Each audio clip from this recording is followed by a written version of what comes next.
Hello students, welcome to Dakshinagi classroom. मेरे साथ Dakshinagi classroom में again and you are lot invited. इस classroom में बेटा आपका खूब स्वागत है, बहुत स्वागत है. और यहाँ पर आज की क्लास हम शुरू करते हैं with a bit of revision जो हमने लास्ट क्लास में किया था. हम समझते हैं केमिकल कंट्रोल एंड कोऑर्डिनेशन, ये हमारा केमिकल कोऑर्डिनेशन इंटीग्रेशन, ये पूरा का पूरा हमारे पास चैप्टर का नाम है. बात करते हैं एंडोक्राइनोलॉजी के फादर की, तो वो हैं थॉमस एडिसन. एडिसन बल्ब वाले नहीं है, दूसरे वाले एडिसन है. ये हमारे पास एंडोक्राइनोलॉजी के फादर हैं. क्वेश्चंस किस तरीके से क्रिएट होते हैं हम पे ज़रा फोकस कीजिएगा. क्वेश्चंस बनते हुए कितने इंपॉर्टेंट हैं, इन सब पे आप ध्यान दीजिएगा. इंटीग्रेटिंग सिस्टम्स की बात कर रहे हैं. Endocrine system and nervous system, ये हमारी बॉडी के इंटीग्रेटिंग सिस्टम्स हैं जो एक दूसरे पूरी बॉडी को इंटीग्रेट करते हैं, एक कॉमन यूनिट बनाते हैं और पूरी बॉडी को हेल्प करते हैं कि एक साथ पूरी बॉडी काम कर सके. इतना हम बात समझते हैं बेटा. फिर हम एंडोक्राइन और नर्वस सिस्टम की जब इंटीग्रेशन की बात कर लेते हैं, आपको मालूम होना चाहिए कि दोनों सिस्टम्स इंटरडिपेंडेंट है. अब सुन, इंटरडिपेंडेंट का मतलब क्या है कि अब आप सोच लीजिए कि कुछ इस तरीके से काम चल रहा है कि आंखों से तुम जंगल गए, आंखों से तुमने देखा शेर, और फिर क्या हुआ वो तो हम चलो अच्छा वाला पॉजिटिव वाला केस समझते हैं. तो क्या क्या हो सकता है वो तो आप अपने आप घर पे सोच सकते हैं. बात ये है कि क्या हुआ. आंखों ने देखा शेर को और रियलाइज किया कि आगे डेंजर है. तो ब्रेन के पास सिग्नल गया और ब्रेन ने जल्दी से सिग्नल भेजा आपके हार्ट को, आपके एसए नोड को. और एसए नोड को कंट्रोल करने के लिए ब्रेन से सिग्नल आया, जिससे एसए नोड ने आपकी number of beats from the heart को 72 से बढ़ा के 120 कर दिया, 100 कर दिया. जितना ज़्यादा बढ़ा सकता था बढ़ा दिया. यानी धक धक धक धक होने लगे, धक धक धक धक धक धक होने लगे. एकदम बॉडी ने ब्लड पंप करना तेज शुरू किया. ये सिस्टम गया ब्रेन से, सिग्नल गया ये वाला ब्रेन से. इसके साथ आपको एक बात याद रखनी चाहिए, जैसे ही ऐसी वाली कोई सिचुएशन आती, आपकी बॉडी में एक एंजाइम, एक हार्मोन बनता है एड्रेनालिन. क्या बनता है? एड्रेनालिन. चाहे बेटा आप उसको एड्रेनालिन बोलिए चाहे एपिनेफ्रिन, कोई फर्क नहीं पड़ता. बात मुद्दे की ये है कि ब्रेन ने सिग्नल दिया, प्लस इसके साथ साथ बॉडी में आपके पास एक हार्मोन बना, जिस हार्मोन को हम लोग टर्म करते हैं एड्रेनालिन. क्या आपको मेरी बात क्लियर हो रही है? So we have adrenaline formed up till here. यहाँ तक बना हुआ हमें एड्रेनालिन मिल चुका है. तो अब नेक्स्ट स्टेप क्या होता है? एड्रेनालिन बना बच्चे, और अब देखना क्या हुआ. एड्रेनालिन बना और इसके साथ साथ एड्रेनालिन ने हार्ट की पंपिंग को तेज रखा. तो इमीडिएट सिग्नल तो ब्रेन ने भेजा, इमीडिएट असर ब्रेन के सिग्नल की वजह से हुआ.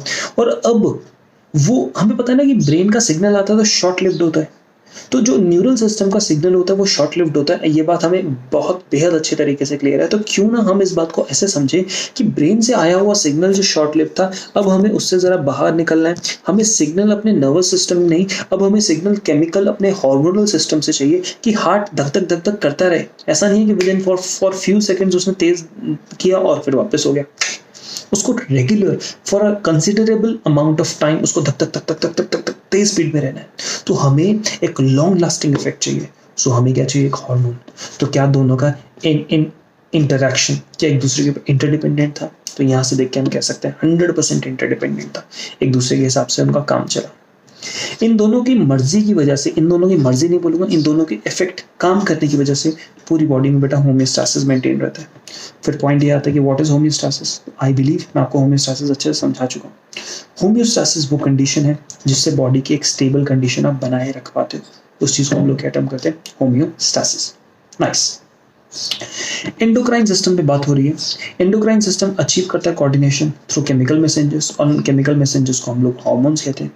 केमिकल मैसेंजर ये हार्मोन हमारे एंडोक्राइन ग्लैंड्स बनाते हैं. एंडोक्राइन ग्लैंड्स डक्टलेस होते हैं और ये अपनी सिक्रीशन या तो डायरेक्ट ब्लड में डालते हैं या फिर डायरेक्ट लिम्फ में डालते हैं. पॉइंट इज, यहाँ पे अगर मैं कहूँगा दे पोर देयर सिक्रीशन, पॉइंट फोकस करना, in the fluid surrounding them.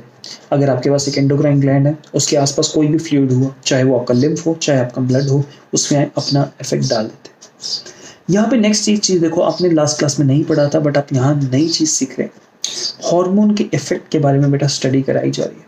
Hormone का असर के बारे में आपसे बात करी जा रही है. तो बात ध्यान से सुनिए. हार्मोन का असर कैसा हो सकता है? साइनर्जिस्टिक या फिर एंटागोनिस्टिक. क्या होता है साइनर्जिस्टिक, क्या होता है एंटागोनिस्टिक, समझो. देखिए बच्चे, ऐसे तो है नहीं कि हमारी बॉडी में सिर्फ एक हार्मोन बन रहा है. हमारी बॉडी में मल्टीपल हार्मोन्स बन रहे हैं, बहुत सारे हार्मोन्स बन रहे हैं. तो ऐसा होता है ना कि कभी कभी दो अलग अलग हार्मोन्स, एक हार्मोन कहता है कि मैं ऊपर जाऊंगा, एक हार्मोन कहता है नीचे जाऊंगा. मतलब एग्जाम्पल है समझाने का कि समझ लीजिए कि ये एक पेंसिल है, एक हार्मोन इस पेंसिल को ऊपर की तरफ खींचेगा, दूसरा हार्मोन इस पेंसिल को नीचे की तरफ खींचेगा। और अब मैं नहीं चाहता कि ये पेंसिल ज़्यादा ऊपर जाए, मैं नहीं चाहता ये पेंसिल ज़्यादा नीचे रहे, तो दोनों हार्मोन, ऊपर वाला ऊपर की तरफ जोर लगा रहा है, नीचे वाला नीचे की तरफ जोर लगा के रखा है, और पेंसिल अपने बेस्ट स्टेबल लेवल पे एग्जिस्ट कर रही है। यहाँ पर पॉइंट ये है कि ये वाला ऊपर वाला हार्मोन ऊपर लेके जाने की कोशिश कर रहा है, ये नीचे वाला हार्मोन नीचे लेके जाने की कोशिश कर रहा है, और यहाँ पे कंडीशन क्या होती है, दोनों का इफेक्ट उल्टा है।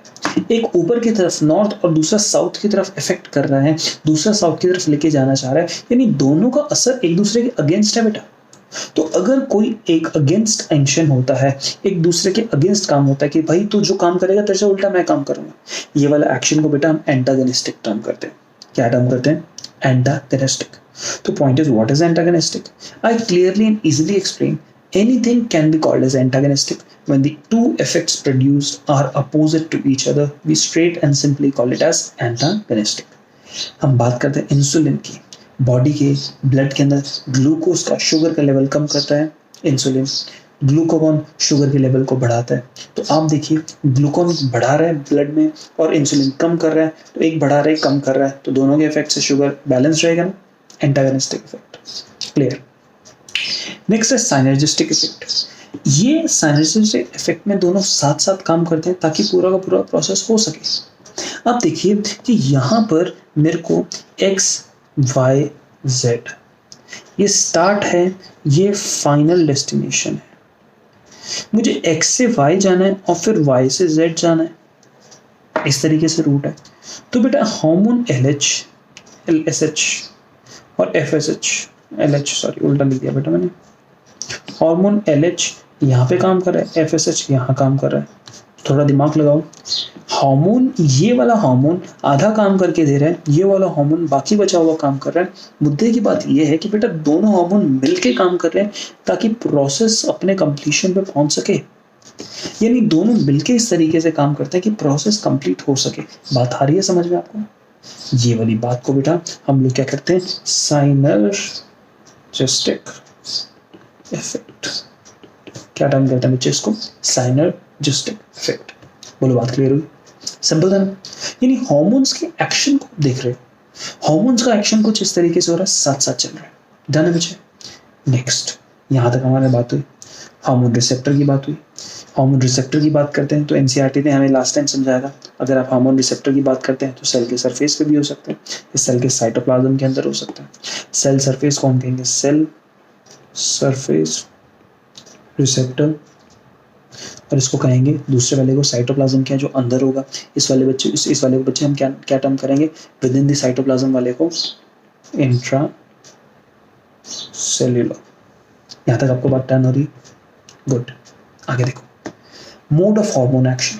हार्मोन एक्शन में काम किस तरीके से होता है? हार्मोन है, उसने ब्लड के थ्रू ट्रैवल किया, टारगेट सेल पे पहुंचा, टारगेट सेल के पास रिसेप्टर से बाइंड करेगा, या तो सेल के सरफेस वाले रिसेप्टर से बाइंड करेगा या साइटोप्लाज्म के अंदर रिसेप्टर से बाइंड करेगा और इफेक्ट आएगा।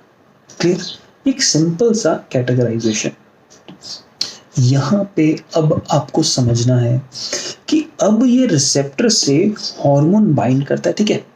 अगर मैंने कहा रिसेप्टर सेल के मेम्ब्रेन पे हो, उससे रिसेप्टर्स अंदर हो तब, तो बात ना यहाँ पे समझने वाली बात ये होती है कि कौन कौन से हार्मोन का रिसेप्टर सेल के अंदर होगा, कौन कौन से हार्मोन का रिसेप्टर सेल के बाहर होगा।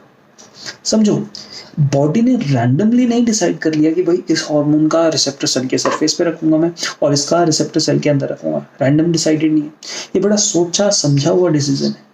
क्यों किसी किसी का जो आपके पास रिसेप्टर है वो सेल के सरफेस पे और क्यों किसी किसी का रिसेप्टर सेल के अंदर है, ये बात डिपेंड करती है बेटा।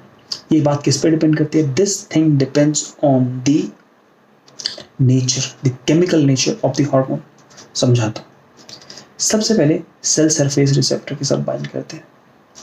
ऐसा है कि नहीं, हम सेल सरफेस से रिसेप्टर के साथ नहीं बाइंड करेंगे, हम लोग बाइंड करेंगे रिसेप्टर जो सेल के अंदर होते हैं। देखिए बच्चे, यहाँ पे अब आपके पास कंडीशन में एक फोटो ये है जहाँ पे आपको ये रिसेप्टर दिखाई दे रहा है। ये रिसेप्टर बेटा कहाँ पर है? सेल के सरफेस पे। और दूसरी जगह आपको रिसेप्टर कहाँ दिखाई दे रहा है? यहाँ पे समझ लो ये रिसेप्टर आपके पास डीएनए के साथ एसोसिएटेड है, न्यूक्लियस के अंदर है। आप इस मेम्ब्रेन को देख रहे हैं, ये हार्मोन को देख रहे हैं, हार्मोन आ रहा है मेम्ब्रेन के बीच में से निकलते हुए अंदर आ रहा है और यहाँ आके बाइंड कर रहा है, राइट। तो अब आप हार्मोन का केमिकल नेचर बच्चे ऑब्जर्व करो। इस हार्मोन का केमिकल नेचर कुछ इस हिसाब का है कि वो मेम्ब्रेन के साथ, मेम्ब्रेन के बीच में से निकल जा रहा है। क्या कर रहा है? मेम्ब्रेन के अंदर से निकल जा रहा है। ये जो अपना हार्मोन है ना बच्चे, वो मेम्ब्रेन के अंदर से निकल जा रहा है और अंदर से निकलने के बाद फाइनली यहाँ पे पहुंच गया। समझे मेरी बात? तो आप मेम्ब्रेन के अंदर से निकल रहे हो और यहाँ पे पहुंच जा रहे हो। तो आप मेम्ब्रेन से तभी तो निकल पाओगे जब आपका स्टेरॉइडल नेचर होगा।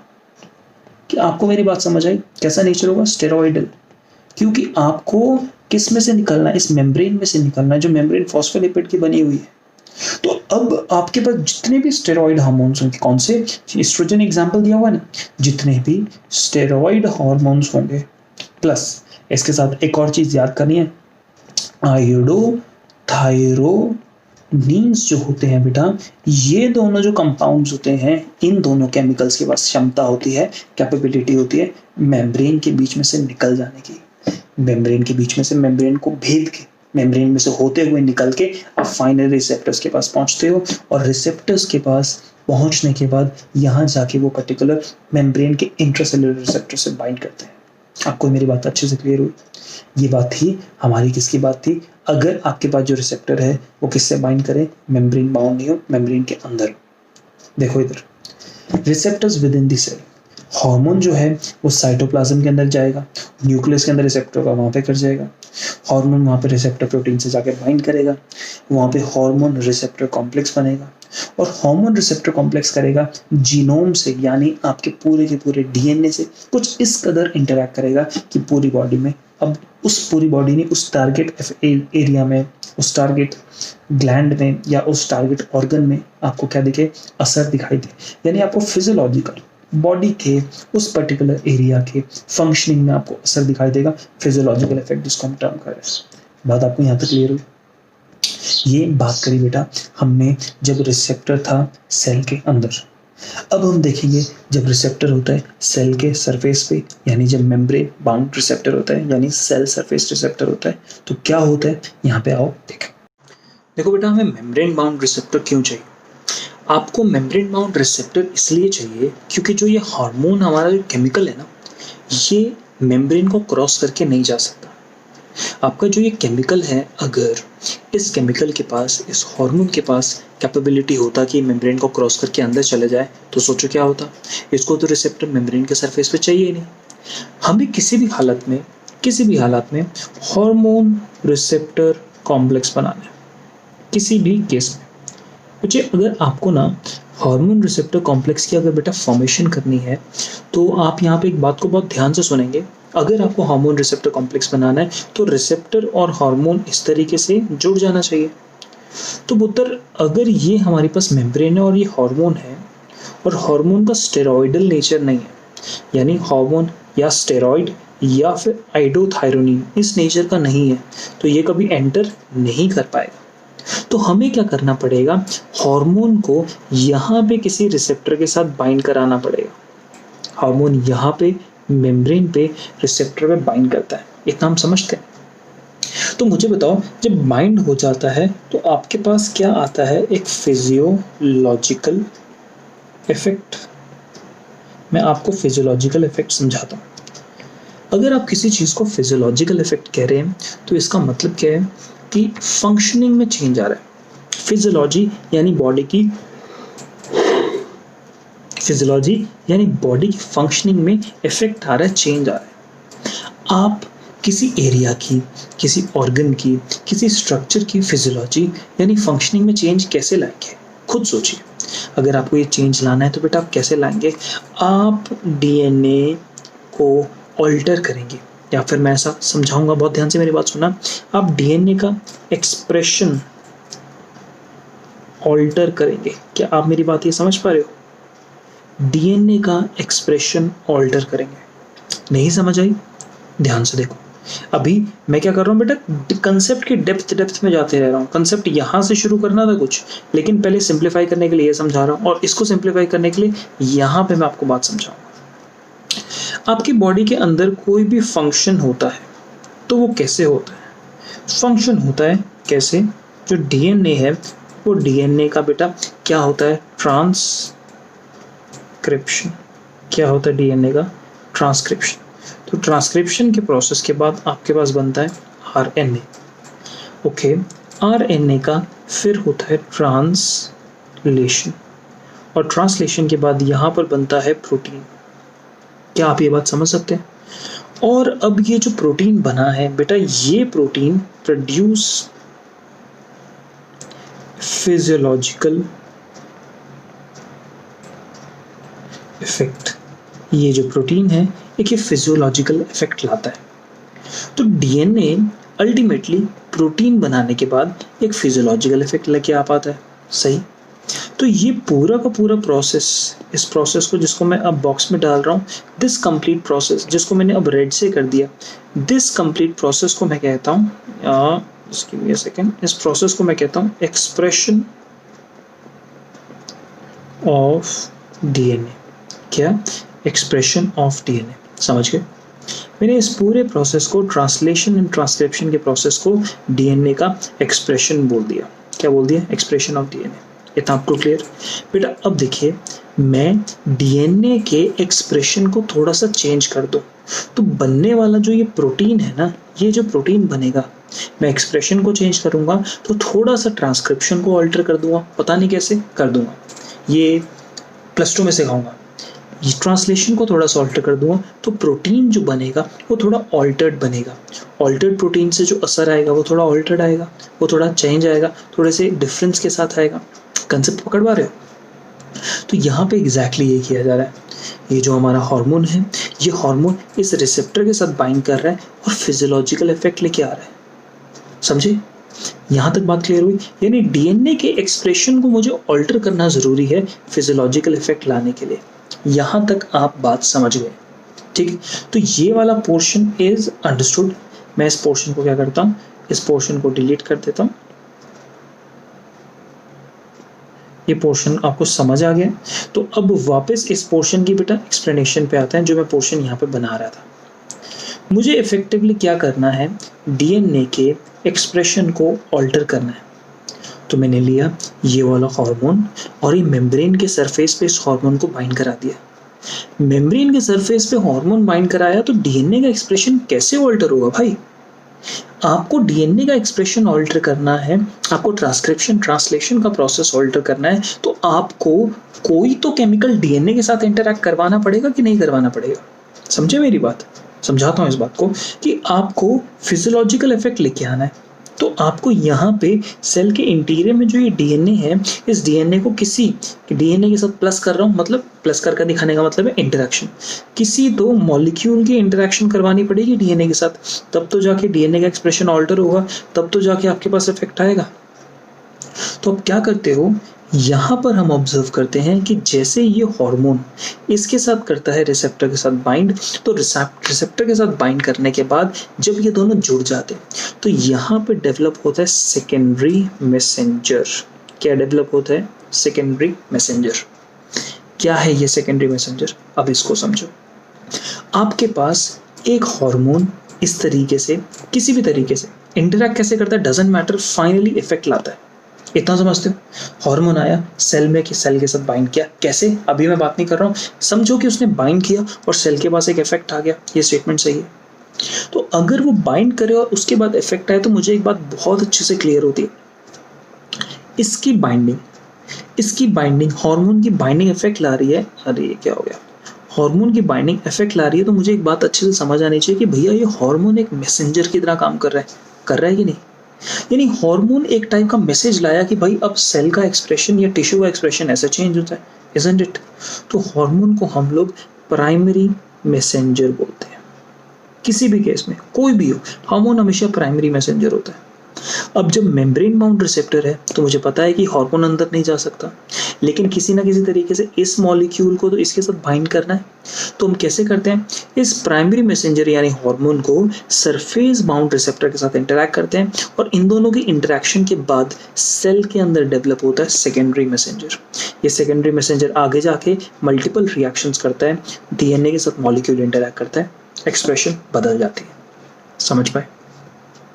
यहाँ पे देखो, हार्मोन हमारे पास इस तरीके से आया, ये हार्मोन प्राइमरी मैसेंजर रिसेप्टर के साथ बाइंड किया और generation of secondary messenger. Secondary messenger generate हुआ, बायोकेमिकल रिस्पॉन्सेज आए, यानी कोई ना कोई केमिकल बना, केमिकल ने फाइनली डीएनए के साथ इंटरैक्ट किया और यहाँ पे फिजियोलॉजिकल रिस्पॉन्स आया। क्या आपको ये मेरी बात अच्छे से क्लियर हुई बच्चे? यहाँ पे इस पूरे गेम के अंदर यहाँ पे प्राइमरी, ये प्राइमरी मैसेंजर है और यहाँ पे आपके पास सेकेंडरी मैसेंजर। समझ पाए मुद्दे की बात? क्या पहली बात, FSH आपको दिखा रखा है, ये मेम्ब्रेन को, ओवरी की सेल मेम्ब्रेन को नहीं क्रॉस कर पा रहा। दैट मीन्स यहाँ पे FSH की नेचर किस तरीके से, नॉन स्टेरॉइडल नेचर होनी चाहिए। पहला पॉइंट, पहला फैक्ट आपको जो यहाँ से सीखने को मिलता है।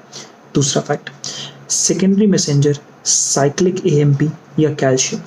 आपको NCERT 2 एग्जाम्पल देते हैं, CAMP, इसको ऐसे लिखते हैं, साइक्लिक AMP या फिर कैल्शियम। बेटा ये दोनों के दोनों आपके पास अलग अलग तरीके के सेकेंडरी मैसेंजर्स होते हैं। ये सेकेंडरी मैसेंजर्स आगे बायोकेमिकल रिस्पॉन्सेस करते हैं और biochemical responses ultimately physiological responses produce करते हैं।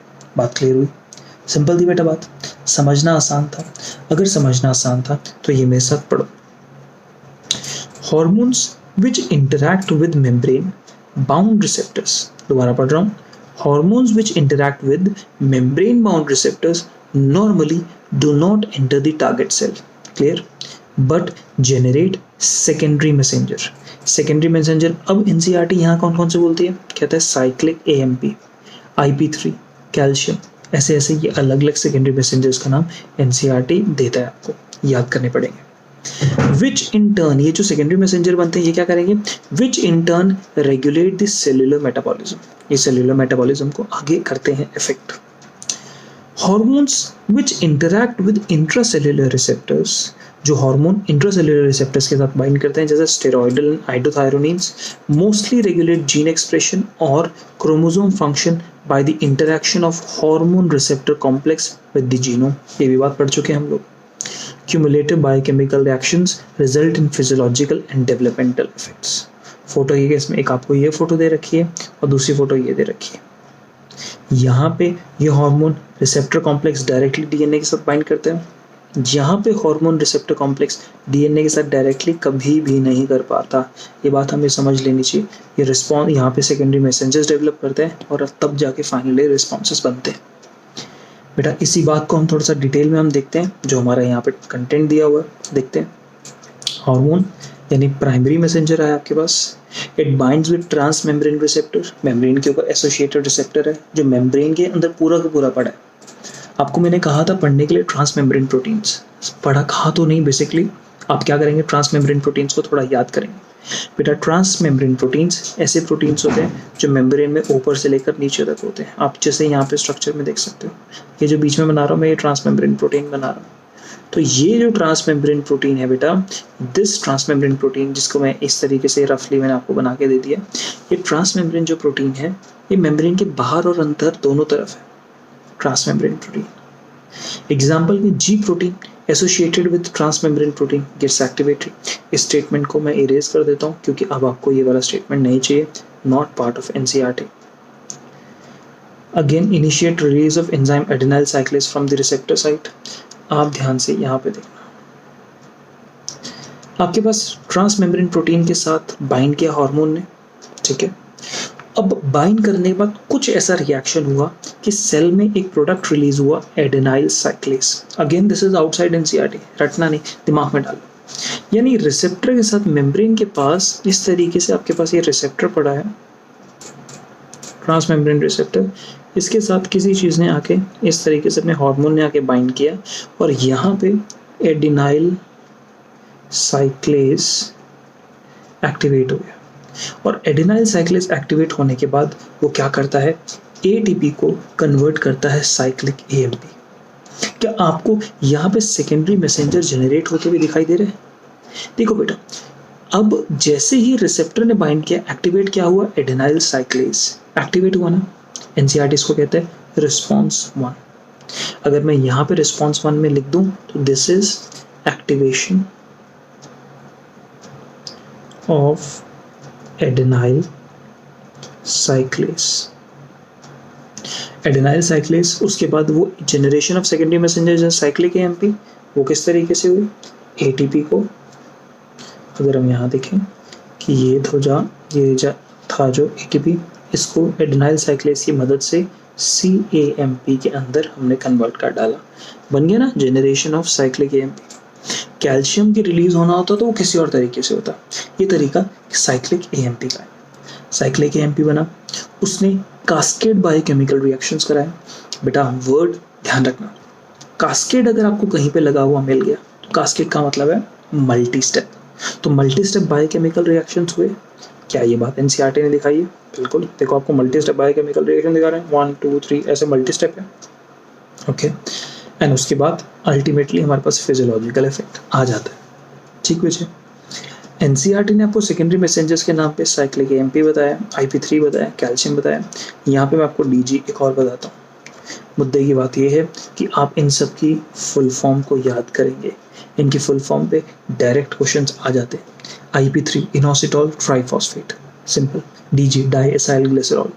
साइक्लिक एएमपी CAMP, इसका शॉर्ट फॉर्म एनसीईआरटी ने नहीं दिया तो मैंने आपको बता दिया। अब कैल्शियम का तो भैया कोई फुल फॉर्म नहीं होता है, इतना हम समझ गए। बाकी जो दूसरा रिसेप्टर उसके साथ बाइंड करता था, जो मेम्ब्रेन के अंदर जो था, मुझे कहना चाहिए कि साइटोप्लाज्म के अंदर इंट्रासेल्युलर रिसेप्टर्स थे, वो वाली कहानी बेटा आप ऑलरेडी पढ़ चुके हो थोड़ी देर पहले ही। तो यहाँ तक हमारी इन जनरल इन बेसिक कहानी कंप्लीट होती है। कहानी कंप्लीट होती है with the introduction of the complete chapter कि हार्मोन्स क्या होते हैं, हार्मोन्स काम कैसे करते हैं, हार्मोन्स का पूरा मैकेनिज्म ऑफ एक्शन कैसे है, और इसके अलावा बेटा पूरी की पूरी जो कहानी अपनी और डिस्कस होती है, उस कहानी के अंदर आप थोड़ा और भी ये सब भी देख सकते हैं कि हमने हार्मोन का मैकेनिज्म ऑफ एक्शन के अलावा हमने सारी की सारी चीज़ें पढ़ी, साइनर्जिस्टिक एंटागोनिस्टिक इफेक्ट को सारा का सारा क्लियर आउट किया, हार्मोन की केमिकल कॉम्पोजिशन यानी किस तरीके से उनकी केमिकल नेचर है, उन सब चीज़ों को भी स्टडी किया। इतना जितना मैंने अभी तक करा दिया बेटा, ये एक बेसिक कंसेप्ट क्रिएट करता है इस चैप्टर का। मैं आपको ये बात बताऊं कि ये वाला पोर्शन जो मैंने जस्ट अभी कवर किया ये बेहद इंपॉर्टेंट है। ये वाला पोर्शन ऐसा है कि जिस पोर्शन में से जो डाउट्स हैं वो बहुत ज़्यादा रहते हैं। डाउट ज़्यादा रहने का कारण ये है कि ये पोर्शन समझ नहीं आता, तो इस पोर्शन को आप ढंग से समझेंगे, आसानी से आप समझ चुके हैं। अब हमें करना क्या है? अब हमें एंडोक्राइन ग्लैंड्स देखते हैं। हम एक एक करके एंडोक्राइन ग्लैंड्स और उनके सिक्रेशंस को पढ़ना शुरू करते हैं। बात यहाँ पे पूरी की पूरी होती है कि यहाँ पे आप ह्यूमन सिस्टम पूरा का पूरा देख सकते हो, ह्यूमन एंडोक्राइन सिस्टम। पहले मैं इसको इरेज कर दूँ। आज की क्लास में बस हम नेचुरली इतना ही करेंगे, कुछ मेन पॉइंट्स आपको मैं रीडिंग करा दूंगा एनसीईआरटी की। मेजर जो हम हाइपोथैलेमस और पिट्यूटरी जो करेंगे बेटा, वो हम कल से स्टार्ट करेंगे। आप थोड़ा सा याद करो कि हमने थोड़ी देर कुछ टाइम पहले पढ़ा था लेक्चर में non organized endocrine glands. Non organized endocrine glands exactly क्या होते हैं? कि ऐसे एंडोक्राइन ग्लैंड्स जहाँ पे प्रॉपर ऑर्गेनाइजेशन नहीं है, हमारी बॉडी में अलग अलग जगह बेटा। एंडोक्राइन ग्लैंड्स जो मेन एंडोक्राइन ग्लैंड्स हैं वो आपको यहाँ दिखा रखे हैं। पिनियल, हाइपोथैलेमस, पिट्यूटरी, इनकी presence with in the central nervous system, with in the brain देख सकते हो। इस वाले रीजन की तरफ आपके पास थायराइड एंड पैराथायराइड इंपॉर्टेंट है। नेक्स्ट यहाँ पर जहाँ पे आपकी ब्रेस्ट बोन होती है, जस्ट उसके पीछे थाइमस। नेक्स्ट आपके पास पेनक्रियास, चाहे पेनक्रियास, ओवरीज एंड टेस्टिस, इनको हेटेरोक्राइन कहते हैं, लेकिन मेजॉरिटरीली फंक्शन अगर हम बोले तो हार्मोन सिक्रेशन है, इनको मेजर एंडोक्राइन ग्लैंड्स माना जाता है। एड्रिनल ग्लैंड्स जो किडनी के ऊपर है। Human endocrine system. The endocrine glands and hormones producing diffused tissues, cells located in different part of the body constitute the endocrine system. बात इंपॉर्टेंट है कि एंडोक्राइन ग्लैंड्स ये हो गए, यानी जो यहाँ दिखा रखे हैं सबके सब, और hormone produces diffused tissues and cells located in different parts of the body constitute the endocrine system. यानी एंडोक्राइन सिस्टम में ये सब आ गए, प्लस ऐसी चीज़ें भी आ गई जैसे स्टमक में जी सेल्स। स्टमक में जी सेल्स क्या बनाते थे, हमें पता है गैस्ट्रिन बनाते। तो स्टमक में जी सेल्स वो सब भी एंडोक्राइन सिस्टम का बेटा पार्ट हुए। ये एक ऐसी लाइन है जहाँ पे डायरेक्ट क्वेश्चन बनाया जा सकता था। Pituitary, pineal, thyroid, adrenal, pancreas, parathyroid, thymus and gonads, testes in males and ovaries in females are the organized endocrine bodies in our body. Clear हो गया? इनको ऑर्गेनाइज्ड क्यों कहा गया बेटा, जो यहाँ पे दिखा रखे, क्योंकि इनका मेजर काम यही था। In addition to these, some other organs like gastrointestinal tract, liver, kidney, heart also produce hormones. ठीक, a brief a short account हमने यहाँ पे दे रखा है जिसमें हम हाइपोथैलेमस की पूरी बात करते हैं और इसके अंदर हम दूसरा पिट्यूटरी की बात करते हैं। गेम बेटा हाइपोथैलेमस और पिट्यूटरी के साथ काफ़ी इंटेंस है, काफ़ी कॉम्प्लेक्स है। यहाँ पे जरा आप हाइपोथैलेमस और पिट्यूटरी का ऑब्जर्वेशन देखिए। ये मैंने एक चार्ट आपके लिए कॉमन छोटा सा करके चार्ट बना दिया। मैं ऐसा कहूँगा कि हाइपोथैलेमस और पिट्यूटरी एक साथ मिलके काम करते हैं। हाइपोथैलेमस से सामान बनता है, वो सामान पिट्यूटरी पे इफेक्ट करता है और पिट्यूटरी आगे अपना इफेक्ट दिखाती है। काफ़ी कॉम्प्लेक्स रिलेशनशिप है।